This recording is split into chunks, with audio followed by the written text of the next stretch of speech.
Here's a good one, guys. Now, this is important for a lot of reasons, but let me try to explain something to you. During your bowling, transition is always going on. We feel the front part of the lane lose oil. We feel the back part of the lane get tighter and tighter, gets more and more oil down lane. That's normal transition. You got to learn to deal with it. It's going to be there. As the bowler, if you're clean enough through the front, if you can get the ball through the front, we can find a strong enough ball to deal with the oil that's down lane.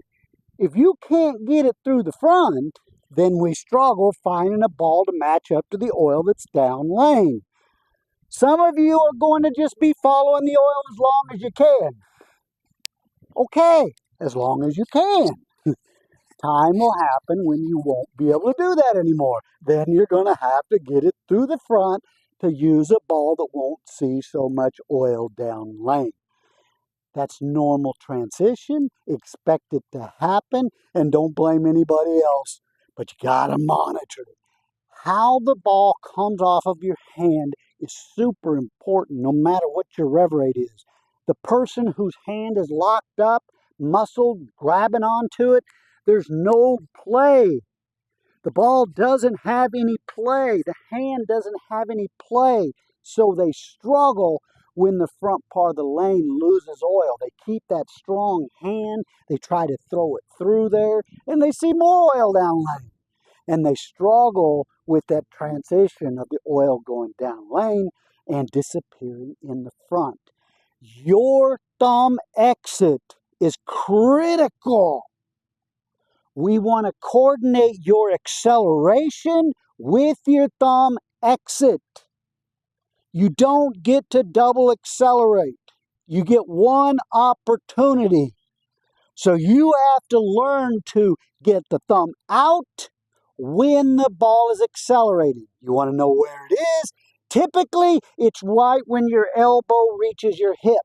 At this point is when you should be accelerating, and that's when your thumb should be coming out of the ball. The thumb exit is the start of rotation. Now, an important part is what you do with your hand. If you're wanting to deal with that friction in the front, your hand has to become softer, more pliable. What does that mean? It means it's not locked like this. That's you're putting the brakes on when you do that. We want that to be more pliable. Let me see if I can clip this on. I'm going to do this. I'm going to clip it on right here, at least for the time being, and we'll come back to it. We want that hand to find flexibility, the palm and the fingers to be flexible, not the wrist collapsing. Keep that wrist in one position or whatever release you're choosing to use with your wrist, but keep that wrist there and let that hand become pliable. Let those fingers become pliable. That way the ball rolls off of the thumb, down into the fingers, and that's the start of rotation, which what is allowing you to get the ball through the friction in the front part of the lane. Obviously complemented by speed and other things as well. But getting it off of your thumb, this thumb holds very tight, into the fingers, making that hand pliable. If it isn't, and you're locked in like this, all you can do is lift up on it. That makes the ball react very poorly to the friction in the front part of the lane. So learning to get your thumb out and let this flex back to the point where the ball looks like it's back here, no matter how much you've got your wrist cupped. Don't be throwing it up in the air. Let it bend those fingers and that hand back. So learn to start letting that ball do this. Let it fall down with the cupped wrist. Don't just bend the wrist.